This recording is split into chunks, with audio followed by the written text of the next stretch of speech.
Hello दोस्तों, आज की वीडियो में हम डिस्कस करेंगे सिलेक्शन पोस्ट फेज 9 का क्वेश्चन पेपर। ऑलरेडी हम 2 क्वेश्चन पेपर डिस्कस कर चुके हैं। ये 12th लेवल का हम डिस्कस कर रहे हैं। तो आगे आने वाली फर्दर जो भी एसएससी के एग्जाम है, एसएससी सीएचएसएल हो गया, एमटीएस, उनके लिए बहुत ज़्यादा बेनिफिशियल होने वाला है ये वीडियो। अभी लेटेस्ट पैटर्न पर आधारित है। तो चलिए वीडियो को स्टार्ट करते हैं। यदि 2 वीडियो आपने पहले नहीं देखी तो उनको भी ज़रूर देख लें, ठीक है। 2 शिफ्ट का हम आपके पास डिस्कस कर चुके हैं। ये आपके पास तीसरा क्वेश्चन पेपर है, 10 तारीख का है, ठीक है। 10 फरवरी को जो एग्ज़ाम कंडक्ट हुआ था। क्वेश्चन नंबर 1 देखिए क्या कह रहा है आपसे कि ये आपका क्वेश्चन पेपर इंग्लिश में, मैं आपको हिंदी में इसका ट्रांसलेट करके बता दूंगा, ठीक है, कोई दिक्कत नहीं है। कुछ क्वेश्चन इसमें आपको इंग्लिश में ट्रांसलेट करके दे रखा है इन्होंने। तो देखिए क्वेश्चन क्या कह रखा है कि आपको एक ये ग्राफ दिया हुआ है। इसमें क्या पढ़ना है कि ratio of the production of fertiliser by the country z in 2019।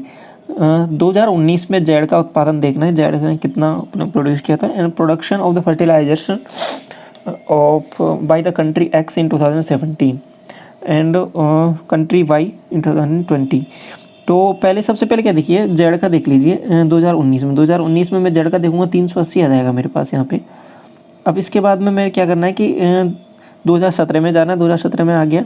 इसमें यहाँ पे देखना है एक्स की वैल्यू 2017 में देखूँगा 236।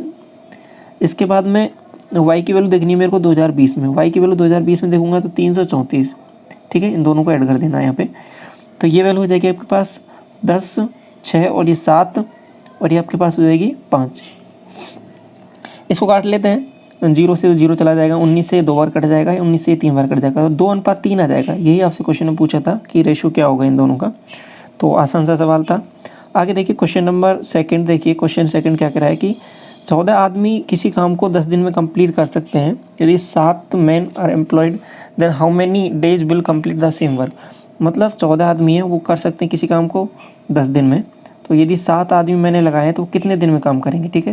ये डेज हो गया। 7 से मैं इसको काट दूंगा 2 बार, तो 20 डेज आ जाएगा, ठीक है। अगला क्वेश्चन देखिए। क्वेश्चन नंबर 3 क्या कह रहा है कि एक कार्य, हमें इसमें क्या है कि एग्जाम ओरिएंटेड अप्रोच करेंगे, ठीक है। जितना शॉर्ट से शॉर्ट हो सके क्वेश्चन को उतना, और जल्दी से जल्दी हो सके एग्जाम में, उसी तरीके से हम क्वेश्चन को सॉल्व करेंगे, ठीक है। तो क्वेश्चन क्या कह रहा है कि एक कार्य के 50% भाग को 30 दिन में पूरा कर सकता है। ए के बारे में बोल रहा है। 50% को 30 दिन में कर रहा है तो पूरा कंप्लीट काम कितना करेगा, दुगना ले लेगा, 60 दिन में कर लेगा। आगे देखो, उसने इस पर 15 दिन कार्य किया और फिर शेष कार्य बी ने अकेले 30 दिन में पूरा कर दिया। अब देखिए इसकी मैं एफिशिएंसी निकाल लेता हूँ। पहले मैंने टोटल मान लो 60 वर्क मान लिया, तो इसकी एफिशिएंसी 1 आ गई। अब क्या है कि इसकी एफिशिएंसी 1 मानी और इसने 15 दिन कार्य किया, तो 15 दिन तक 1 की एफिशिएंसी से 15 काम कर देगा कि नहीं कर देगा। ये 15 काम कर देगा, तो मेरे पास 15 माइनस कर दूंगा यहाँ से, तो मेरे पास 45 काम बच जाएगा। अब 45 काम को बी ने कितने दिन में कर दिया, 30 दिन में। तो बी की एफिशिएंसी यहाँ से निकाल लूँगा मैं। यहाँ से आ जाएगा 2 और यहाँ से आ जाएगा 3, तो 3/2 मतलब 1.5 आ गई इसकी एफिशिएंसी, ठीक है। 3/2 आ गई इसकी एफिशिएंसी। अब क्या कह रहा है क्वेश्चन कि ए और बी मिलकर कार्य के 25% भाग को कितने दिन में पूरा कर देंगे। तो ए और बी की टोटल एफिशिएंसी कितनी आ जाएगी, 3/2 + 1, यहाँ पे क्या आ जाएगी 5/2, ये तो टोटल एफिशिएंसी आ गई। अब कार्य का 25% भाग निकालना है, तो 25% का मतलब क्या होता है 1/4। तो 60 का मैं 1/4 निकालूंगा, तो मेरे पास वैल्यू कितनी आ जाएगी 15। तो मैं 15 में भाग दे दूंगा किसका, 5/2 का। 5 से 3 बार कट जाएगा और 2 से ऊपर मल्टीप्लाई हो जाएगा तो 6 बन जाएगा, ठीक है। 2 3 6, सिंपल सा सवाल है। आपको पहले बी की एफिशिएंसी निकालनी है। बी की एफिशिएंसी निकालने के बाद दोनों को एफिशिएंसी को जोड़ देना है। फिर आगे जो क्वेश्चन बोल रहा है कि 25% भाग का आपको टाइम निकाल लेना है कि कितने टाइम में वो कंप्लीट कर लेंगे। तो सिंपल एफिशिएंसी से डिवाइड कर देना है, आंसर आ जाएगा आपका। नेक्स्ट क्वेश्चन देखिए, आसान सा सवाल है अगला सवाल भी, कि स्क्वायर दे रखा है, इसकी साइड को इंक्रीज़ किया है 20% से, तो एरिया कितना इंक्रीज़ हो जाएगा आपके पास। सिंपल लगा दीजिए, कुछ भी नहीं करना है इसमें। तो 20 पॉजिटिव में तो +20 + 20 × 20/2, 20 × 20 डिवाइड बाई 100, ठीक है। यहाँ से आ जाएगा 40 और ये आ जाएगा 400 को 100 से डिवाइड करूँगा तो 4 आ जाएगा, तो 44 आंसर आ जाएगा, ठीक है। 44%, ऑप्शन नंबर 4 हो जाएगा। नेक्स्ट क्वेश्चन देखिए, क्वेश्चन क्या कह रहा है कि अगला, हाँ, तो यहाँ पे देखिए आपको सबसे पहले ये वैल्यू दे रखी है, a² + b² 49 c² + 18 = ये पर्टिकुलर वैल्यू दे रखी है। आपको वैल्यू किसकी निकालनी है, a - b प्लस 7c, इसकी वैल्यू आपको निकालनी है। तो सबसे पहले क्या है कि ये परफेक्ट स्क्वायर बन जाएगा। यहाँ पे किस तरीके से बनेगा, तो अब ये जो आपकी वैल्यूज़ दी हुई होती है ना, इस तरीके से आपको अरेंज करके दिया होता है कि वो इसका परफेक्ट स्क्वायर बन जाएगा। जैसे कि a माइनस कुछ वैल्यू a माइनस बी का होल स्क्वायर कुछ ऐसे बन जाएगा, b माइनस का कुछ होल स्क्वायर ऐसे बन जाएगा, 7c माइनस ऐसे इसका स्क्वायर बन जाएगा। ठीक है, इसी तरीके से आपको ये वैल्यूज़ गिवन होती हैं। ठीक है, तो अब यहाँ से मैं वैल्यू निकाल लेता हूँ a b और c की, तीनों की वैल्यू निकाल लेता हूँ। तो a की वैल्यू क्या आ जाएगी, देखो ये 2b इधर है तो इधर आएगा तो माइनस में हो जाएगा। ठीक है, इधर की साइड लेके आऊँगा मैं LHS में इसको, तो माइनस 2b बन जाएगा। माइनस 2b बन जाएगा तो मेरे पास वैल्यू क्या बन जाएगी, a की वैल्यू यहाँ पे आ जाएगी 1। b की वैल्यू देख लेता हूँ मैं, b के साथ यहाँ पे देखो, यहाँ पे इसका जो आगे कोफिशिएंट लग रहा होता है ना, उसको देख के आपको वैल्यू निकालनी होती है। सॉरी, हाँ देखो ये a की वैल्यू है -2 है ना, तो ये a की वैल्यू माइनस आ जाएगी। ठीक है, ध्यान से समझना है इसको, मैं क्या कह रहा हूँ कि a की वैल्यू यहाँ पे देखो, a का कोफिशिएंट क्या माइनस में है, इधर आएगा तो ये प्लस में हो जाएगा। प्लस में हो जाएगा तो a की वैल्यू क्या आएगी, वो नेगेटिव में आएगी। तो a की वैल्यू हो जाएगी -1, b की वैल्यू आएगी मेरे पास, वो आ जाएगी +1। अब c की वैल्यू क्या आएगी, वो भी आपके पास प्लस में आएगी। कितनी आएगी वो देख लीजिए, यहाँ पे 7c है, 7c का मैं स्क्वायर करूँगा तो 7 का यहाँ से 7 का फैक्टर आएगा और 7 इसमें भी है, तो 7 तो ऐसे आ जाएगा कि जैसे कि 2 × 7c। ठीक है, 2ab लिखते हैं ना उसको, तो 2 × 7, तो ये 7 दूनी 14 बन रहा है, 2 तो इसको ये बाहर रहा। ठीक है, 7 ही रहा। अब यहाँ पे 4 और आना चाहिए, तो ये वैल्यू बेसिकली है क्या, 7c - 4 का होल स्क्वायर है। ठीक है, तो 7c की वैल्यू क्या हो जाएगी, ये इसको 0 के इक्वल करेंगे तो आपके पास 7c की वैल्यू हो जाएगी वो 4 आ जाएगी। तो 7c की वैल्यू है आपके पास वो है 4। अब वैल्यू आपको इसकी निकालनी है, तो सिंपल क्या करना है, इनको ऐड कर दीजिए। तो इसमें से इसको माइनस करूँगा, -2 + 4, 4 - 2, तो इस ये आंसर आ जाएगा आपके पास 4 - 2 = 4। तो किया क्या है बेसिकली मैंने इसमें क्या किया है कि यहाँ से मैंने a माइनस कुछ पर्टिकुलर वैल्यू है इसका स्क्वायर बन, जैसे कि a माइनस कुछ का स्क्वायर बन जाएगा, यहाँ पे इसको 0 के इक्वेट कर दूंगा, b माइनस कुछ का स्क्वायर बन जाएगा, उसको 0 के इक्वेट कर दूंगा, और 7 के साथ कोई कोफिशिएंट है, जैसे कि c के साथ कुछ कोफिशिएंट है 7c, इसका कुछ वैल्यू आएगी, उसको 0 के इक्वेट कर दूंगा। ठीक है, तो वहाँ से a b और c की वैल्यू निकाल लूँगा, उसको यहाँ पे वैल्यू पुट कर दूंगा। ठीक है, और यहाँ से देखने से पता लग रहा है इसलिए मैंने इसको शॉर्ट में कर दिया। ठीक है, आगे समझ में, आगे देखते हैं क्वेश्चन नंबर 6। क्वेश्चन नंबर 6 क्या कह रहा है कि a man takes 5 minutes cover to particular distance at a speed of 6 km/h.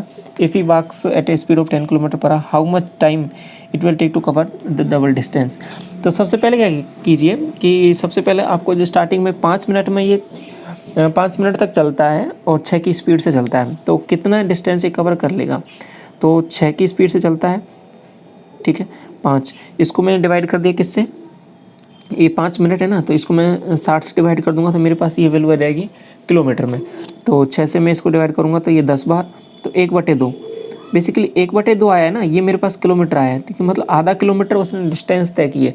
अब आगे क्या कह रहा है कि आधा किलोमीटर डिस्टेंस की डबल डिस्टेंस को तय करना है। तो डबल डिस्टेंस का मतलब क्या है, आधा का जस्ट क्या हो जाएगा, डबल करूँगा तो 1 किलोमीटर को तय करना है मुझे 10 की स्पीड से, तो 1/10, 1/10 ये बेसिकली आया है ना, ये आपके पास आवर में आया है। ठीक है, तो इसको मैं मिनट में बदलूंगा तो 60 से ऊपर मल्टीप्लाई कर दूंगा, तो 60 से ऊपर मल्टीप्लाई कर दिया, तो अब ये किस में आ जाएगा, मिनट में आ जाएगा। ठीक है, 10 से ये 6 बार जाएगा, तो 6 मिनट आ जाएगा आंसर आपके पास। ठीक है, क्वेश्चन आपसे यही पूछा, मिनट में आपको निकालना है, तो 6 मिनट आंसर आ जाएगा। नेक्स्ट क्वेश्चन नंबर 6 देखिए, क्वेश्चन नंबर 6 क्या कह रहा है आपसे कि an article was sold at a loss 15% के लॉस पर बेचा जाता है, और if it was sold 1035 more than it would have been a profit 8%। मतलब क्या कह रहा है कि 15% के लॉस पर इसको बेचा जाता है, यदि 8% के प्रॉफिट पर इसको बेचा जाता तो इतना आपको ज़्यादा रुपये मिलता।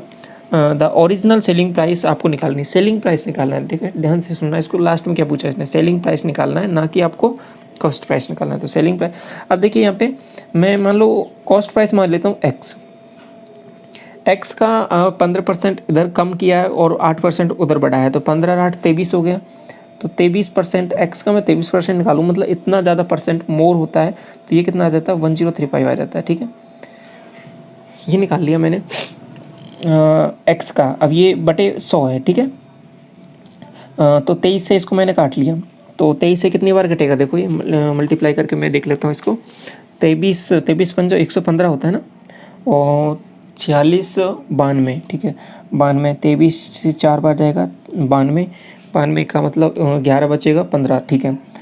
ये 4500। तो बेसिकली जो सीपी की वैल्यू आ जाएगी वो हमारे पास आ जाएगी 4500, लेकिन आंसर 4500 नहीं होगा। क्यों नहीं होगा? क्योंकि आपसे क्वेश्चन के अनुसार सीपी एसपी की वैल्यू पूछ रहा है। तो एसपी की वैल्यू क्या हो जाएगी कि इसको 15% लॉस पे बेचता है, तो इसको मैं 15% और निकालूंगा यहाँ से, ठीक है, और उसको माइनस कर दूंगा 4500 में से। तो 15% निकालूंगा तो 0 से 0 चला जाएगा, 15 को 5 से मल्टीप्लाई करूँगा, 15 5 75, ठीक है, 7 बन गया। अब 15 चौके 60 और ये 67 बन जाएगा, ठीक है। 675 आ गया।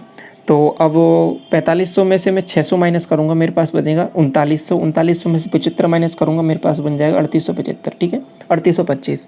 डायरेक्ट ऐसे आपको इसको निकाल सकते हैं। आसान सा सवाल है, सिंपल कंसेप्ट। इसमें शुरुआत का था कि क्या करना है, स्टार्टिंग में दोनों को ऐड करना था, क्योंकि ये सीपी है ना, सीपी के दोनों साइड था। ये इधर आपके पास लॉस दिया हुआ था, इधर आपके पास प्रॉफिट था। अगर एक ही साइड होते प्रॉफिट तो इसको माइनस कर देता, लॉस होते माइनस कर देता, लेकिन प्रॉफिट लॉस है तो इसलिए मैंने इसको क्या कर दिया, ऐड कर दिया, ठीक है। सिंपल सा कंसेप्ट था। आगे देखिए क्वेश्चन क्या कह रहा है कि 8 नंबर क्वेश्चन, ए की salary 32% more than B, how much percentage nearest निकालना है कि बी सैलरी लेस देन ए।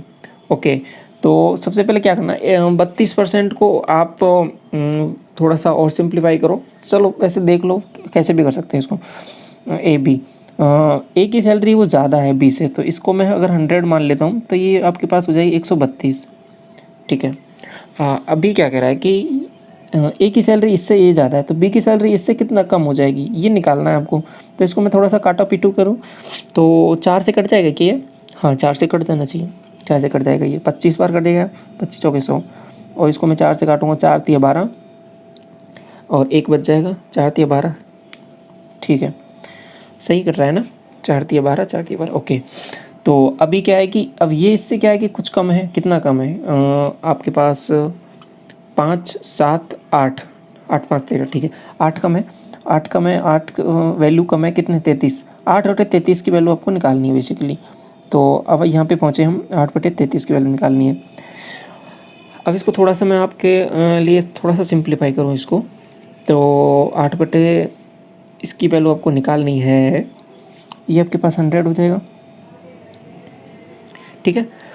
तो पहले भाग ही दे लेते हैं डायरेक्ट ही, क्या करना है इसमें, 2 बार जाएगा, 33 से 66 में माइनस करूँगा, इसमें माइनस किया तो कितनी वैल्यू बन रही है मेरे पास, 70 14, ठीक है, 14 140 66, और इसके बाद में 66 को मैं जस्ट डबल करूँगा तो 132, ठीक है, हाँ 4 बार चला जाएगा लगभग, और 4 बार, और फिर बचेगा क्या मेरे पास, 4 बचेगा, और फिर मैं पॉइंट लगाऊँ 0 उठ जाएगा, तो वैल्यू क्या आ जाएगी 33.1। तो ये 24 पॉइंट कुछ एक करके कुछ आएगा, तो अप्रोक्सीमेट आंसर हो जाएगा वो आपके पास 24% हो जाएगा, ठीक है। 25% नहीं होगा क्योंकि 0.5 से ज़्यादा वैल्यू नहीं है, 24% ही आंसर हो जाएगा, ठीक है।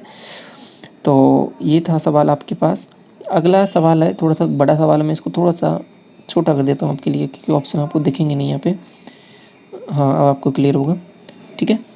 तो अभी देखिए क्वेश्चन क्या कह रहा है, एक पाई चार्ट आपको गिवन है, इसमें आपको थोड़ी सी वैल्यू यहाँ पे कुछ दिखेंगी नहीं, मैं आपको बोल के बता देता हूँ इसीलिए दिया क्या हुआ है आपको। परसेंटेज दिया हुआ है डिफरेंट डिपार्टमेंट का, जैसे कि एचआर हो गया, आईटी हो गया, अकाउंट्स हो गया, मार्केटिंग हो गया, प्रोडक्शन हो गया, ठीक है। अभी क्वेश्चन क्या पूछ रहा है कि what is the total number of the female employee in the company. आपको टोटल एम्प्लॉय निकालना है, female employee in the company में आपको टोटल कितने फीमेल एम्प्लॉय हैं ये आपको निकालना है, ओके। तो अभी देखो इसको करने के बहुत सारे तरीके हो सकते हैं। आप सबसे पहले क्या करो कि जैसे कि एचआर डिपार्टमेंट में टोटल व्यक्ति निकालो, फिर उसके बाद में आईटी में निकालो, इसके बाद इसमें निकालो, फिर उसके बाद में आगे फर्दर इनको निकालो, या फिर आप डायरेक्ट परसेंटेज से यूज़ करके डायरेक्ट भी आंसर निकाल सकते हैं। कैसे कि जैसे कि एचआर, स्टार्टिंग का एचआर है ना, इसमें मेरे पास 8% दिया हुआ है, 8% दिया हुआ है, तो और इसमें 8% में फीमेल और मेल का रेशियो कितना दिया हुआ है, 3:5, तो 5% सिंपल आ गया, तो यहाँ से 5% आ गई। तो अब मैं परसेंटेज निकाल लेता हूँ डायरेक्ट परसेंटेज से, फिर 1600 से यहाँ पे स्टार्टिंग में जो टोटल नंबर ऑफ एम्प्लॉय दिया उससे निकाल के मैं डायरेक्ट वैल्यू निकाल लूँगा, ठीक है। समझ में आया मैं क्या कर रहा हूँ, यहाँ पे डायरेक्ट परसेंटेज वैल्यू निकाल रहा हूँ मैं, एक इंडिविजुअल को अलग अलग से सॉल्व नहीं कर रहा। तो 5% यहाँ से आ गया। अब आईटी में देखो 15% यहाँ पे दे रखा है, और यहाँ पे ये है 15, ये 5, तो एक यूनिट की वैल्यू कितनी होगी 3, तो फीमेल एम्प्लॉय कितने हो गए आईटी में 9 हो जाएंगे, ठीक है। अब आगे अकाउंट्स की वैल्यू दे रखी है 25 दे रखी है, और यहाँ पे आपके पास ये वैल्यू है ना अकाउंट्स की, ये आपके पास 10 दे रखी है, 10 दे रखी है, ये 25 दे रखी है, तो कितना हो जाएगा? एक तरीके से 2.5 हो जाएगा। और 2.5 को मैं जब 7 से मल्टीप्लाई करूँगा, 25 अंत 175 हो जाएगा क्या? 17.5 हो रहा है ना? ठीक है, 25 अंत 175, ओके। तो आगे देखो मार्केटिंग, मार्केटिंग में क्या बोल रहा है? वैल्यू है मेरे पास 11, तो 4 की वैल्यू हो जाएगी 8। और इसके बाद में आगे मैं चलूँगा प्रोडक्शन, प्रोडक्शन में मेरे पास वैल्यू दे रखी है 30 दे रखी है, और ये आपके पास कितनी वैल्यू बन रही है? 5 और 3 8, 8 तो 30/8, 30/8। और वैल्यू मेरे को निकालनी है कितने की? वैल्यू मेरे को निकालनी है 3 की, क्योंकि फीमेल एम्प्लॉय मेरे को निकालना है। तो ये कितना वैल्यू हो जाएगी आपके पास? 3 3 9 90, 90/8। तो यहाँ से वैल्यू मेरे पास कितनी आ जाएगी आपके पास? थोड़ा सा देखो इसको, ये वैल्यू कितनी आ रही है? 45, 45/4, 22.5, तो 22.5 तो 11.25 आ रहा है ना? 11.25, ठीक है, इतनी वैल्यू आ जाएगी। अब इन सबको जोड़ दो, तो यहाँ से आ जाएगी 5, ये आ जाएगी 7, 75.75, तो ये बन गया। आगे देखो, इसको मैंने जोड़ा थोड़ा सा, तो 11 और 9 ये 20 हो गया, 20 5 25 ये हो जाएगा, इसको मैंने जोड़ दिया, 11 9 20 हो गया, 5 25 हो गया, 25 और 8 33, 33 और 17 50.75 वैल्यू बन रही है, ठीक है। तो मैंने इतना, अब 50.75 की मेरे को इसकी परसेंटेज वैल्यू निकालनी है, तो 50.75 ये मेरे पास परसेंटेज में आया है। अब ये इसकी 1600 से वैल्यू निकाल देनी है मेरे को, तो 1600 का मैं 50% एक बार निकाल लेता हूँ, तो कितना आ जाएगा मेरे पास? 800। उसके बाद 75% निकाल लेता हूँ, 0.75 है बेसिकली ये, 0.75 है, तो 2 जीरो से तो 2 जीरो वैसे ही चला गया है इसमें। और 75 का मतलब क्या होता है? 3/4 है ना? 3/4, तो 3 4 से 4 4 3 12, 12 वैल्यू यहाँ से आ जाएगी, तो 812 आंसर आ जाएगा, ठीक है। तो देखो कितना आसानी से कर लिया इस चीज़ को। अब इसी को कहीं आप वैसे निकालने में बैठ गए, तो फिर उसके बाद में वैसे निकालते रहो, बहुत ज़्यादा टाइम लग जाएगा। अभी मैं आपको बता रहा हूँ, इसलिए आपको थोड़ा सा इसमें समय लगा, लेकिन ये आसान था निकालना, ज़्यादा कुछ इसमें चैलेंज, वैल्यूज़ भी आपको कहीं ना कहीं आसान दी हुई है इसमें, तो इसलिए निकालना थोड़ा सा आसान है, परसेंटेज से निकाल सकते हो आप आसानी से, ठीक है। समझ में आया क्या अप्रोच हमने यूज़ किया यहाँ पे? नेक्स्ट क्वेश्चन देखिए, क्वेश्चन नंबर 10 क्या कह रहा है कि एक आर्टिकल है आपका जो 13.25 के प्रॉफिट पर बेचा जाता है, यदि और इतने रुपये ज़्यादा में बेचा जाता है तो प्रॉफिट इतना होता है, तो 20% आपका कॉस्ट प्राइस का आपको निकालना है। क्वेश्चन कहने का मतलब है कि दो प्रॉफिट दिए हुए हैं, दोनों का डिफरेंस है, यदि इतने में बेचा जाता तो इससे यदि प्रॉफिट मैंने बढ़ा दिया, इतना कर दिया, तो उसको आपके पास इतने ज़्यादा पैसे मिलेंगे। तो प्रॉफिट का डिफरेंस दिया हुआ है इतना, तो बेसिकली प्रॉफिट का डिफरेंस मैं एक्स पे ले लेता हूँ, CP पे, तो CP एक्स का दोनों पर, इसका परसेंटेज है 16.2 और 13.25, दोनों को मैं माइनस करूँगा, तो 16.2 और आपके पास 13.25, दोनों को माइनस करूँगा, ठीक है। तो यहाँ से वैल्यू क्या बन रही है आपके पास? 5 बन जाएगा, यहाँ हो जाएगा 3, 9 बन जाएगा, यहाँ हो जाएगा 4 2, 2.95। तो 2.95 बेसिकली है क्या? ये 2.95 है आपके पास एक्स का 2.95 आपको दे रखा है, ये भी परसेंटेज में, ठीक है। ये 76.70, ये मैं पॉइंट यहाँ से हटाऊँगा, तो मेरे पास वैल्यू बन जाएगी 7670 और डिवाइड बाई, ये 100 से मल्टीप्लाई तो है ही इसमें, और डिवाइड में हो जाएगा आपके पास 295 आया था ना आपके पास, तो यहाँ से मेरे पास CP की वैल्यू आ जाएगी। और आगे जो पूछ रहा है उसको देखेंगे आगे, पहले इसको थोड़ा सा सॉल्व कर लेते हैं। तो मैंने 5 से इसको डिवाइड किया, तो मेरे पास 5 से ये बन जाएगा 5 25, 5 25 और 4 5 45, ठीक है। और ये कट जाएगा आपके पास, 5 से कम 5, सही कर रहे हैं ना? 2 बचेगा 5 25, और आपके पास एक बचेगा, 5 दिया 15, 15, 2 बचेगा 5 के 20, ठीक है, 1534। अब 1534 इसका कितने मल्टीप्लाई है, इसको मैंने 2 बार डिवाइड किया, तो मेरे पास वैल्यू बन रही है ये 118 बन रहा है ना? 118, 153 में से 118 माइनस करूँगा मैं, ठीक है, यहाँ से वैल्यू, तो ये वैल्यू बन जाएगी 5, और यहाँ से बन जाएगा आपके पास कितनी वैल्यू बन रही है? 2, 2 तो 3 और 4 354 354 इसका 59 का कितने टाइम्स है, तो ये हो जाएगा 5 6 का 30 9 चौके 36, ठीक है 9 6 की 54, ठीक है 6 गुना है। तो बेसिकली यहाँ से जो वैल्यू आई इसको मैं कर क्या रहा हूँ, बेसिकली इसमें डिवाइड करके देख रहा हूँ, सिंपल है, कुछ है नहीं इसमें, ये तो आपको करके देखना ही पड़ेगा काट पीट के, ठीक है। तो 26 बार आ रहा है, तो 2600 आ गया कहीं ना कहीं इसका आंसर। अब 2600 का आपको निकालना कितना 20%, 2600 का 20% निकाल देना है। 20% का मतलब होता है 1/5। इसको डिवाइड करोगे तो आपके पास आसान तरीका क्या है कि 2 से ऊपर नीचे मल्टीप्लाई कर दो, तो ये बन जाएगा 10, तो एक जीरो कट जाएगा और 2 से मल्टीप्लाई करूँगा तो 520 हो जाएगा, ठीक है। 5 से डिवाइड करने का आसान तरीका क्या होता है कि 5 को हटा के उसको 2 से ऊपर मल्टीप्लाई करो और 2 से डिवाइड करो, तो ये 10 बन जाता है। तो फिर 2 से डिवाइड करना आसान होता है, ठीक है, 5 से मल्टीप्लाई करने के बजाय। ऐसे ही 5 से डिवाइड करना हो तो इसको क्या है कि 2 से नीचे मल्टीप्लाई करो, 2 से ऊपर मल्टीप्लाई करो, तो ये नीचे 10 बन जाता है। तो डायरेक्ट हम क्या है कि पॉइंट लगा देंगे एक छोड़कर, ठीक है, और 2 से इसको आसानी से मल्टीप्लाई कर लेते हैं। तो ये थोड़ी सी छोटी छोटी बातें हैं, इनको ध्यान रखना है, थोड़ा सा क्वेश्चन आपको फास्ट हो जाएगा, बचा लोगे कुछ मिनट।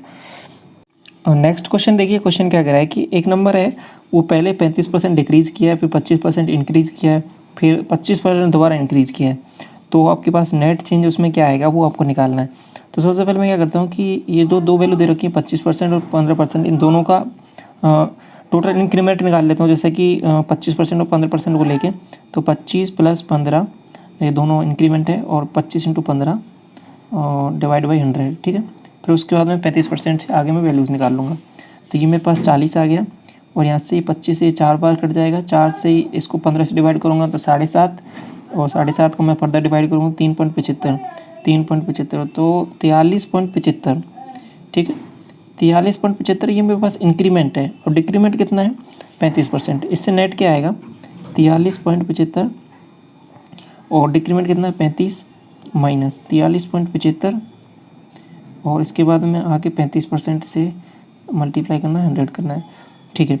अब यहाँ से इनका दोनों का डिफरेंस देखूँगा तो मेरे पास 8 5 13 8.75, लगभग 8.75 ये आ रहा है यहाँ से, और माइनस इसको थोड़ा सा अब मैं सॉल्व करूँ, जैसे 0.75 को मैं थोड़ी देर के लिए होल्ड रखता हूँ, इससे थोड़ा सा चेंज आएगा, लेकिन जो मेजर चेंज है वो 43 से आएगा, ठीक है, वो पॉइंटों में है आगे।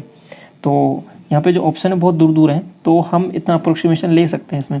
तो 35 को मैं 3 से मल्टीप्लाई करूँगा 105, और उसके बाद में 35 को मैं 4 से मल्टीप्लाई करूँगा, तो फिर मेरे पास वैल्यू क्या बनेगी 35 को 3 से 105 तो 10, और 35 140 और 10 150, ठीक है। दो संख्या छोड़कर मैं पॉइंट लगा दूंगा तो लगभग 15 पॉइंट कुछ आएगा, ठीक है। अब 15% में और उससे भी कुछ बड़ी वैल्यू आएगी, क्यों आएगी क्योंकि 0.75 मैंने ऑलरेडी छोड़ दिया है, तो 15 में से मैं 8 घटाऊंगा लगभग, तो मेरे पास वैल्यू आएगी वो 7 के अराउंड आएगी, ठीक है 7 के अराउंड, ये अप्रॉक्सीमेट आंसर है, और 7 के अराउंड एक ही ऑप्शन है यहाँ पे।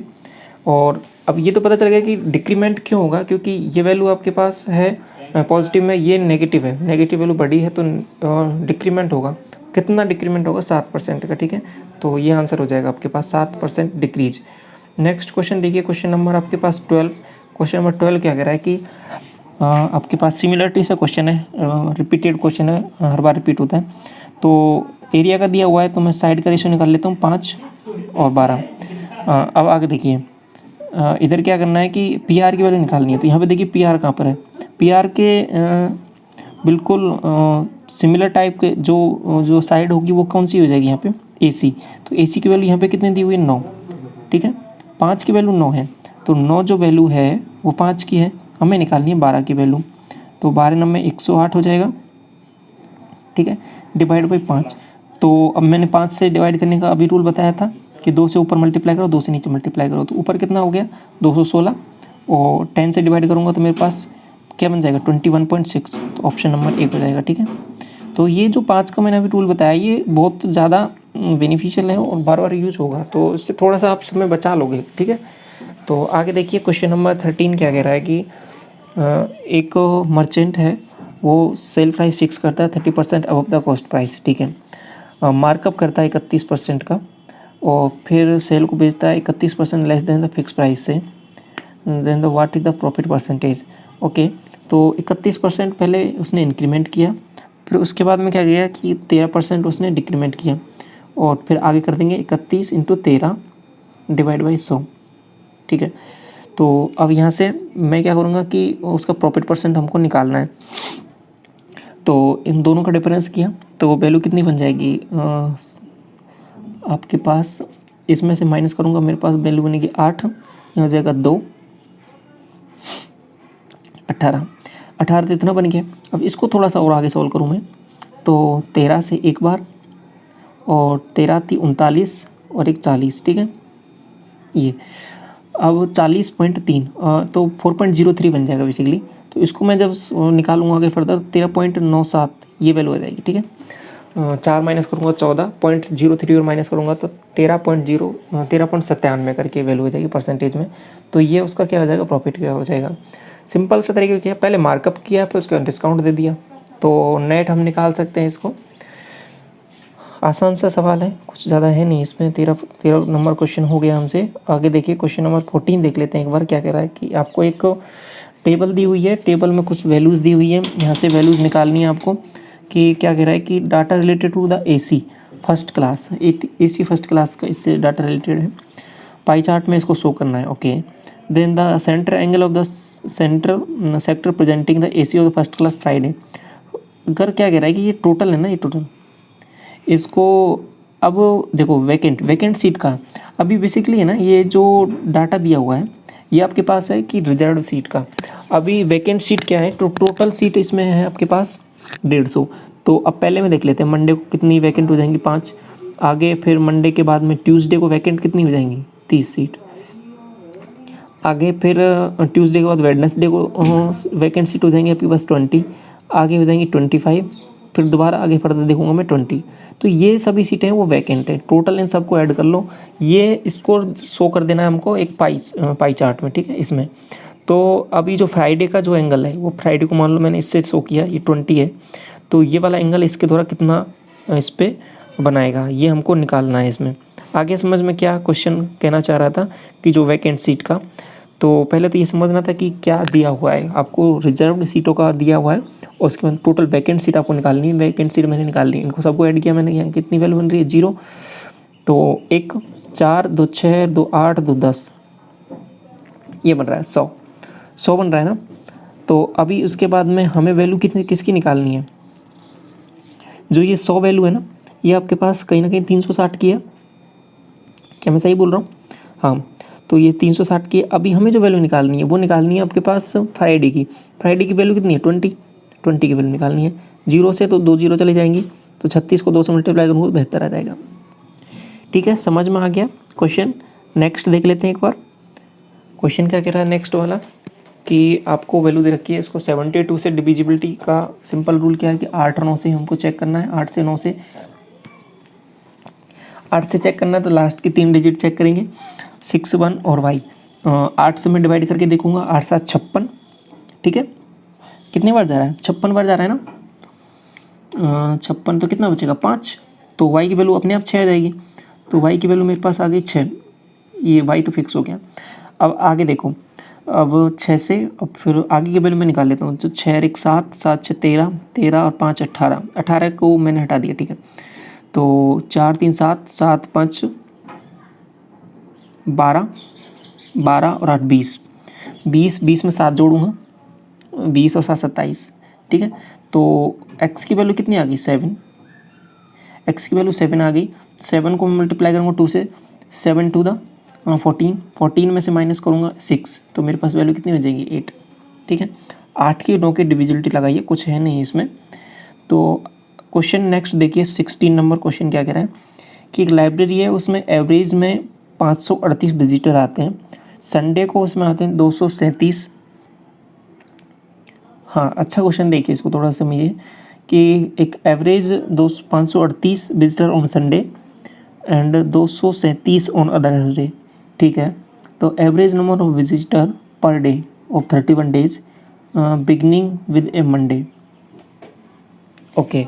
अब देखिए कि इसमें जो नंबर ऑफ विजिटर आते हैं ना 538 विजिटर आते हैं, वो आपके आते हैं कब, ये आते हैं आपके संडे को, और बाकी के नॉर्मल डेज में आते हैं वो 237 आते हैं पर डे के हिसाब से। अब ये पर डे के हिसाब से, अभी देखो जो आपका मंथ है वो स्टार्ट हो रहा है आपके पास कितने से, मंथ है आपका 31 दिन वाला और स्टार्ट हो रहा है मंडे से, तो मंडे से स्टार्ट हो रहा है तो संडे कितने आएंगे इसमें, संडे आपके पास 4 ही आ पाएंगे, ठीक है। अगर संडे से स्टार्ट होता या संडे से पहले स्टार्ट होता तो आपके पास ये 4 संडे आ सकते, 5 संडे आ सकते थे, संडे रिपीट हो सकता था, लेकिन संडे इसमें 4 ही आएंगे, तो 4 तो आपके पास संडे हो गए। और बाकी के नॉर्मल डेज कितने हो जाएंगे 27, ठीक है। और इसका आपको एवरेज निकालना है, तो सिंपल करना क्या है, इसमें कुछ भी नहीं है, इसमें बस बहुत आसान सा सवाल क्या है कि इसको आपको इस वैल्यूज़ को 4 से मल्टीप्लाई करना है और इस वैल्यू को आपको मल्टीप्लाई करना है 27 से और डिवाइड कर देना है 31 से। बस आसान सा है क्वेश्चन, कुछ है नहीं इसमें। तो एवरेज निकाल लेंगे तो आपके पास नॉर्मल आ जाएगा 276 आ जाएगा, ठीक है। तो ये था इसमें क्वेश्चन नंबर 16 में, थोड़ा कैलकुलेटिव है, ठीक है। मैं आपको करके बता देता हूँ एक बार। तो 538 को मैं मल्टीप्लाई करता हूँ कितने से, 4 से, ठीक है। तो एक बार 4 से मल्टीप्लाई किया तो 4 8 32, इधर करता हूँ, ये आ जाएगा 4 8 32, 3 4 3 12 3 15 1 20 और 1 21, ठीक है। 2152 आ गया। अब इसके बाद 237 को मल्टीप्लाई करता हूँ आपके पास 27 से, ठीक है। तो 27 से मल्टीप्लाई करता हूँ तो 27 पंजो कितना होता है 135, 162, 162, 189, 189, तो यहाँ पे वैल्यू हो जाएगी 18 कैरी हो जाएगा। तो 27 थी 81 और 8, 81 में 8 जोड़ूंगा, मेरे पास बन जाएगा मेरे पास 89, 99 बन रहा है ना, 99, तो 9 बन जाएगा यहाँ से, 27 दूना 54 और मैं 9 जोड़ूंगा मैं तो 63, 6399। सही है ना ये, एक बार दोबारा करके देख लो। 27 7 35, 135, 27 की 162, 162 और 27 में दोबारा जोड़ूंगा तो 189, ठीक है। 18 81, 81 8 9 81 और 8 89, 99 9, 27 दूना 54 9 63, ठीक है। अभी क्या करना है कि इन दोनों को ऐड करना है, 2152 ऐड किया, मेरे पास बन जाएगा 9 2 11, 9 5 14, 1 15 और इसके बाद 3 1 4 5 और 6 2 8, 8551 मेरे पास वैल्यू आ गई 8551। इसको डिवाइड करना है 31 से, ठीक है। इतना अभी की थोड़ा सा आपके लिए इतना हो गया। अभी आपको 31 की टेबल आती है तो बहुत आसान हो जाएगा, नहीं आती तो कोई दिक्कत नहीं है इसको, ठीक है, फिर भी हम कर लेंगे आसानी से। कैसे, अभी देखो इसको मैं अप्रॉक्सीमेट मान लेता हूँ कि ये कितने के इक्वल है। जैसे कि अगर मैं इसको 30 मान लूँ, ठीक है, इसको मैं थोड़ी देर के लिए 30 मान लूँ तो ये इसकी ये वैल्यू मैंने थोड़ा सा इसमें कम किया है, तो 8500 तो 270 87 27 81, ठीक है, 270, तो 270 के लगभग वैल्यू आ जाएगी। तो 1 यूनिट की वैल्यू मेरे पास, अब मैं क्या अप्रॉक्सीमेशन ले रहा हूँ इसमें, तो 270 हो जाएगी, तो मैं 1 माइनस कर रहा हूँ तो 270 इसमें से माइनस कर दूंगा, 270 इसमें से माइनस कर दूंगा, मेरे पास वैल्यू कितनी बन जाएगी, मेरे पास वैल्यू बन जाएगी यहाँ पे, मैं अप्रॉक्सीमेशन ले रहा हूँ 8500 के लगभग आपके पास वैल्यूज़ थी, ठीक है, और उसमें से मैंने 200 के लगभग माइनस कर दिया, मेरे पास तो 8300 के लगभग वैल्यू आ गई, 8300 के लगभग। उसको मैं 30 से डिवाइड करना है मेरे को, तो मेरे पास ये वैल्यू बन जाएगी 3, तो 3 से डिवाइड करके देख लेता हूँ, तो 3 दूनी 6, 2 बचेगा, तो 3 7 21, 21 आपके पास वैल्यू कितनी बन रही है, 2 बच रही है ना, 3 6 18, ठीक है। तो ये अप्रॉक्सीमेट 276 करके कुछ आएगा, ठीक है। अभी क्या है कि मैंने इसमें अप्रॉक्सीमेशन लिया, अप्रॉक्सीमेशन का एक अलग तरीका रहता है कि जैसे कि इसको पहले आप डिवाइड करके देख लो, उसका अलग से वीडियो बनाना आप बोलोगे तो बना देंगे। तो उसमें अप्रॉक्सीमेशन का अलग तरीका है कि नीचे इसको देखो पहले कितना इक्विवेलेंट है, एक यूनिट इक्विवेलेंट निकाल लो, फिर उसको ऊपर से माइनस कर दो, नीचे से माइनस कर दो। तो ये जो नीचे 31 आ रहा था ना, उसको मैंने बेसिकली कन्वर्ट किस में कर लिया, तभी 31 को मैं 30 के आसपास कर लूँ, और 30 के आसपास का मतलब क्या हो गया, केवल 3 हो गया, 0 से तो मैं पॉइंट लगा दूंगा, तो 3 हो गया, तो 3 से मैं सिंपल इसको डिवाइड कर सकता हूँ, 3 से इसको सिंपल डिवाइड कर सकता हूँ, तो मेरे पास जो वैल्यू आएगी उसमें पॉइंट लगा दूंगा, तो मेरे पास आ जाएगी वैल्यू, तो 276 मेरे यहाँ से आंसर आ जाएगा। तो ये थोड़ा सा क्या है कि आसान हो जाता है इसे सॉल्व करना, तो ये अप्रोक्सीमेशन का थोड़ा सा फ़ायदा होता है। नहीं तो आपको बड़ी डिजिट मिलेंगी तो उसका डिवाइड करना थोड़ा सा मुश्किल होता है इसमें, या तो आपको टेबल याद होनी चाहिए नहीं तो फिर गुणा करते हुए फिर टाइम लग जाता है उसमें, ठीक है। तो अगला क्वेश्चन देख लेते हैं। इसके बाद में क्वेश्चन नंबर 17 देख लेते हैं। 17 क्या कह रहा है कि रेशो, प्रॉफिट का रेशो दे रखा है 5:8 और इन्वेस्टमेंट का रेशो दे रखा है 4:5, ठीक है। आपको निकालना क्या है, सॉरी टाइम पीरियड का दे रखा है इतना और इन्वेस्ट का रेशो निकालना है। तो प्रॉफिट का जो रेशो होता है ना, हमेशा ध्यान रखना कि जो इन्वेस्ट किया है राशि और टाइम किया, उन दोनों का मल्टीप्लाई होता है। और बाकी का किसी का भी पूछे आपसे, ठीक है, प्रॉफिट का देखिए किसी का भी पूछे तो हमको डिवाइड करना है प्रॉफिट का रेशो मैंने ऊपर लिया, उसको टाइम से डिवाइड कर दिया। अभी क्या है कि ये टाइम का रेशो पूछ रहा है, अगर मेरे से ये क्या है कि इन्वेस्टमेंट का रेशो पूछ रहा है, अगर ये टाइम का रेशो पूछता, इन्वेस्टमेंट का रेशो दिया होता तो भी मैं इसमें डिवाइड करता, ठीक है, प्रॉफिट के रेशो में। तो अभी क्या है कि इसको क्रॉस मल्टीप्लाई कर लो तो 25 आ जाएगा, यहाँ से 32 आ जाएगा, ठीक है। तो ऑप्शन नंबर एक ही हो जाएगा आंसर आपके पास। आसान सा सवाल है। क्वेश्चन नंबर 18 देखिए, क्वेश्चन क्या कह रहा है कि 5 डिजिट है आपके पास ABCD, जिसमें से ABCD का जो एवरेज है वो ज़्यादा है आपके पास BCDE के एवरेज से। कितना ज़्यादा है? 35 ज़्यादा है। तो अब इसको मैं ऐसे लिख सकता हूँ कि A + B + C + D, ठीक है, डिवाइड बाई 4, ये ज़्यादा है B + C + D + E divide by 4, और ये वैल्यू आपको दे रखी है 35 के, ठीक है। अभी क्या करना है कि यहाँ से BCD ये वैल्यू आपके पास कट जाएंगी, ठीक है। तो बेसिकली मेरे पास बचेगा क्या, A - E डिवाइड बाई 4, तो 4 उधर जाएगा तो मेरे पास 35 × 4 बन जाएगा। और वैल्यू मेरे को निकालनी है A - E डिवाइड बाई 7, तो 7 से इसको दोनों से डिवाइड कर दूंगा तो 5 बन जाएगा इधर, और 5 को मैं 4 से मल्टीप्लाई करूँगा तो 20 आंसर आ जाएगा, ठीक है। क्वेश्चन नंबर 19 देखिए कि 30% working 6 hours per day, complete work in 28 days, ठीक है। तो आपके पास 30 आदमी हैं टोटल, 30 आदमी हैं आपके पास, 6 घंटे काम कर रहे हैं 28 डेज तक। और उसके बाद में हाउ मेनी डेज 28 पर्सन है और आपके पास 9 आवर्स पर डे काम करेंगे।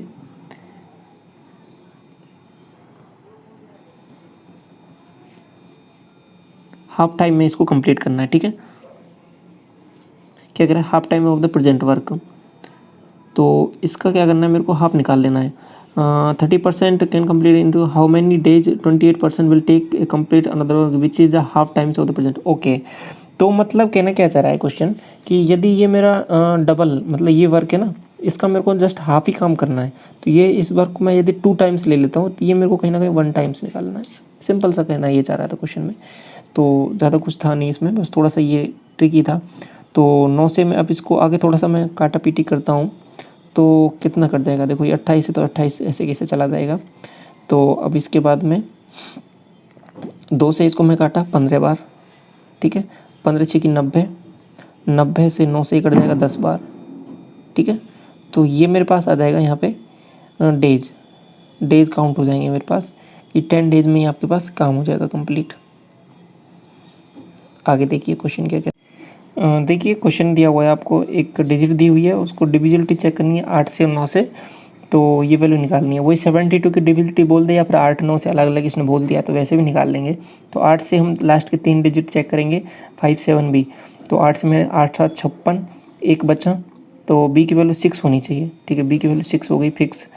अब आगे देखो 6 और 7 13, 13 और 5 18 हटाया, ठीक है, 4 3 7 7 14 और 26 20 और 10 30 और इसकी वैल्यू हो जाएगी, ए की वैल्यू आपके पास ऐसे आ जाएगी 6, इसकी वैल्यू 6, इसकी वैल्यू 6, तो 6 को 2 से मल्टीप्लाई करना है 12 - 6, ये आंसर आ जाएगा आपके पास 6।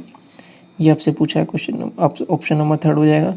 क्वेश्चन नंबर नेक्स्ट देखिए 21 कि ए बराबर इतना दिया हुआ है कि AC produce to D, AB और AC D और E तक प्रोड्यूस की जाती हैं और इनके एंगल बाइसेक्टर O पर मीट करते हैं, ठीक है।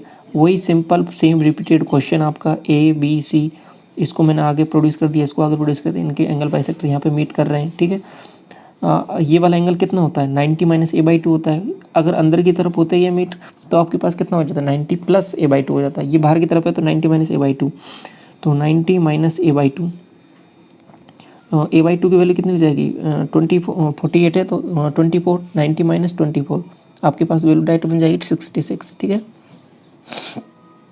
आगे देखिए क्वेश्चन क्या कह रहा है कि 22 रूट एक्स प्लस 3/√x ये वैल्यू दे रखी है, ये आपको ये वैल्यू निकालनी है। तो पहले तो एक्स स्क्वायर तक पहुंचना पड़ेगा, आपको एक्स स्क्वायर तक पहुंचना पड़ेगा। तो उसके लिए पहले यहाँ से वैल्यू निकालते चलिए आगे। तो x प्लस 9y(x), ठीक है, इसका स्क्वायर किया मैंने, x plus 9y(x) plus value कितनी बनेगी इसका, मैं दोबारा एक बार और करूँगा तो 3 दूनी 6, 6 और बन जाएगा आपके पास। और इधर बन जाएगा मेरे पास वैल्यू कितनी, 4 चौके 16, 16 में से 6 माइनस करूँगा तो 10। तो x प्लस 1/x की वैल्यू, ये वैल्यू बन जाएगी काट पीट के यहाँ से किसके इक्वल, 10 के इक्वल। अब इसके बाद एक बार और स्क्वायर कर देता हूँ मैं इसका, तो मेरे पास वैल्यू बन जाएगी x square plus 81 divide by x square, ये वैल्यू। और इधर थोड़ी सी वैल्यू और आएगी कुछ, क्या प्लस 9 आएगा ना, 9 दूनी 18, 18 और आएगा। और इधर वैल्यू बन जाएगी मेरे पास 100, ठीक है। 100 में से 18 जाएगा तो ये मेरे पास वैल्यू बन जाएगी 82। तो अभी मेरे पास वैल्यू क्या बन रही है, इधर मैं इसको इधर लेके जाऊँगा तो मेरे पास ये वैल्यू, इसको मैंने काट पीट के ये वैल्यू मेरे पास बन गई 82। अभी क्या करना है कि क्वेश्चन देखो यहाँ पे क्या पूछ रहा है, ये एक्स स्क्वायर माइनस 82, तो इनका दोनों का एलसीएम लूँगा मैं, ठीक है। तो यहाँ पे वैल्यू बन जाएगी एक्स स्क्वायर का मल्टीप्लाई, ठीक है, और ये एक्स स्क्वायर उधर जाएगा मेरे पास, ठीक। अभी क्या करना है कि यहाँ से तो ये एक्स की पावर 4 बन गया, एक्स की पावर 4 बन गया, और ये 81 ही रह गया इधर आपका। तो ये तो बन गया एक्स की पावर 4 और ये रह गया 81, और इधर बन गया 82 की एक्स स्क्वायर। देखो कुछ इस तरीके से, एक्स की power 4 plus 81 is equal to 82 X square. इसको मैं इधर लेके जाता हूँ, उसको इधर लेके जाता हूँ, तो एक्स स्क्वायर मैं कॉमन ले लूँगा, तो एक्स स्क्वायर माइनस 82, ये वैल्यू बन जाएगी मेरे पास माइनस 81। अब यहाँ पे ध्यान देने की बात है कि माइनस में आंसर आएगा, ऑप्शन में वैसे माइनस में दे रखा है, अगर प्लस में दे रखा होता तो थोड़ा कन्फ्यूजिंग हो जाता, लेकिन सिली मिस्टेक भी नहीं है, कोई दिक्कत नहीं है, आप 81 देखते ही टिक भी कर सकते हो, ठीक है। तो माइनस 81 आपका आंसर हो जाएगा करेक्ट। नेक्स्ट क्वेश्चन देखिए, आपके पास sec x is equal to रखा है कॉसेक एक्स 2x माइनस 45। तो कॉसेक एक्स और सेक एक्स में रिलेशन है, दोनों का सम 90 होना चाहिए, तो ये आपके पास वैल्यू, आपके पास दोनों इंटरचेंज होती हैं। तो 2x प्लस एक्स माइनस 45 ये वैल्यू आपके पास हो जाएगी, तो कितने के बराबर, 90 के। तो 3x माइनस 45 ये वैल्यू हो जाएगी आपके पास 90 के, तो 3x की वैल्यू हो जाएगी 135, तो x की वैल्यू हो जाएगी 135 डिवाइडेड बाई 3, तो ये वैल्यू आपके पास हो जाएगी 45, ठीक। नेक्स्ट क्वेश्चन देखिए 24। क्वेश्चन क्या कह रहा है कि एक पर्सन है और ट्रैवल करता है जेड से पी, जेड से पी आपको ट्रैवल करना है इसको, ये जेड रहा, ये पी रहा, 130 की स्पीड से, और ही ट्रैवल द फर्स्ट 75% डिस्टेंस और डिस्टेंस इधर 2/3 टाइम में। अच्छा सवाल है, इसको थोड़ा सा ध्यान से समझना। 2/3 टाइम में तय करता है at a constant speed of X, बाकी के इसको एक्स से करता है, 2x की वैल्यू निकालनी। क्वेश्चन को ध्यान से पढ़ो एक बार, क्या कहना चाह रहा है क्वेश्चन। ये कह रहा है कि ये देखो 75% यूज़ हो रहा है और आपके पास 2/3 यूज़ हो रहा है, तो मैं आपको इसमें क्या है सिंप्लीफाई करने के लिए इसको परसेंटेज को हटाकर इनको सबको हटा के मैं इसको थोड़ा सॉल्व कर लूँ आगे। तो मैं क्या किया, 4D मैंने डिस्टेंस मान ली और 3T मैंने टाइम मान लिया। अब 75% डिस्टेंस का मतलब क्या हो गया, 3D इसने डिस्टेंस तय कर ली। कितने टाइम में तय की है, 2/3 टाइम में, तो मतलब 2T टाइम में इसने तय कर ली। डिस्टेंस अभी मेरे पास कितनी बची, D, कितना टाइम बचा मेरे पास, T, तो D/T, ये D/T की वैल्यू किसके बराबर दे रखी है, x के बराबर, ठीक है। अब आगे मैं आता हूँ क्वेश्चन पे कि एवरेज स्पीड टोटल डिस्टेंस कितनी है, 4D, टोटल टाइम कितना है, 3T, 4D/40, ये वैल्यू कितने के बराबर दे रखी है आपको, 130 के। और D/T की वैल्यू मेरे पास क्या थी, x थी ना, तो x, तो 4/3, ये बेसिकली x की वैल्यू कितने के बराबर होगी, 130 के। आगे बात समझ में। तो अभी क्या करूँगा, 3 से इसको मल्टीप्लाई करूँगा तो 13×3 = 39, 390/4 आ जाएगा ये, तो 390/4 ये वैल्यू किसकी आई है, ये वैल्यू आई है आपके पास x की। क्वेश्चन में पूछा क्या है आपसे, 2x की वैल्यू, तो 2 से मल्टीप्लाई कर दूंगा, डिवाइड करूँगा इसको तो 195 आ जाएगा, ठीक है, आ गया समझ में क्वेश्चन कितना आसान था। क्वेश्चन नेक्स्ट देखिए, 3500 रुपये की राशि है, 5% सिंपल इंटरेस्ट पर दी जाती है 6 साल के लिए, और उसके बाद में क्या है कि बी 9% पर इसको 3 साल के दे देता है, तो व्हाट इज़ द गेन और लॉस। अच्छा ठीक है, समझिए इसको क्या कह रहा है कि कुछ सामान खरीदता है इतने से और इसको इतने में आगे फर्दर वो दे देता है, मतलब इतने में उसने इसको लिया पैसा और उसको आगे फर्दर इतने में दे दिया, तो केवल परसेंट से आप डील कर लीजिए। तो कुछ 6% है, 5% है, 6 30 बन रहा है, बात आई समझ में, 30 बन रहा है, 30% है, और यहाँ से कितना बन रहा है, 9 30 27 बन रहा है। तो बेसिकली डिफरेंस कितना आ गया, 3% का आ गया। 3% का डिफरेंस है, तो ये इसने क्या किया, बेसिकली लॉस पे लिया था उसको, जिससे पैसा इसने लिया था उसको तो दे रहा है ये 30% ब्याज, और बाकी जिसको पैसा दे रहा है ये वो उसको दे रहा है, उससे मिल रहा है इसको 27%। तो 3% का कहीं ना कहीं इसको लॉस हो रहा है। तो 3% किसका, जो इसने रकम ली थी 3500 रुपये का, 3500 रुपये का 3% निकालेंगे, 35 दिया 105 डायरेक्ट आंसर जाएगा लॉस। ठीक है, तो ये टोटल 25 आपके क्वेश्चन हो गए कंप्लीट। ये आपके पास 10 फरवरी का सिलेक्शन पोस्ट का क्वेश्चन पेपर था हायर सेकेंडरी लेवल का। आई होप आपको ये समझ में आ गया होगा ये अप्रोच। तो ये था इसका संक्षिप्त तरीके से आपको इसमें बताया। और क्या है कि क्वेश्चन को डिस्क्राइब करने में आपको जो समय लग रहा है इसमें, बाकी आप इसको ट्राई करोगे क्वेश्चन एक बार कंसेप्ट को समझ गए तो आपका बहुत आसानी से बहुत जल्दी हो जाएगा। ठीक है, कुछ चीज़ें आपको एनालाइज करनी है कि कुछ क्वेश्चन होते हैं कुछ अलग तरीके के, उनको थोड़ा सा दिमाग में बैठाना है। बाकी जो आपके पास कुछ तरीके हैं उनको नया इम्प्लीमेंट करना है। जैसे कि 5 की डिविलिटी का मैंने बताया कि 5 से डिवाइड करना है, तो उसको कहीं ना कहीं 2 से ऊपर नीचे मल्टीप्लाई करके उसके थोड़ा सा आसान हो जाएगा। ठीक है, तो ये था, हमने ये डिस्कस किया पूरा क्वेश्चन आपके पास। तो आई होप आपको ये समझ में आया होगा। चलिए इस वीडियो को यहाँ तक रखते हैं। Thank you so much.